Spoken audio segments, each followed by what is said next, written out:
Okay, so today we have a 2015 BMW 328 and it has an exhaust rattle, so like a buzzy, rattly noise from the back of the car. And the problem that's happening is within this, it has two exiting tailpipes. Within one of the tailpipes, there's a valve that opens and closes and allows more exhaust to flow out at certain RPMs whenever the engine designates. There's an electronic actuator over here that actuates this valve, and there is a fixing bow that BMW calls it right here. And this fixing bow oftentimes just comes in and it's missing.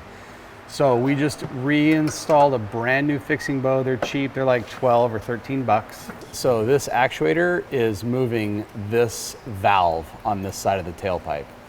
And then this is the axle essentially that connects both of them together. And it's just essentially, it's just a spring is all it is. And so those springs pop out and you gotta put new ones on. Go ahead and start it. Cool. If you hear rattling in your BMW, bring it in and I'm gonna test drive it, no charge, and we'll check it out.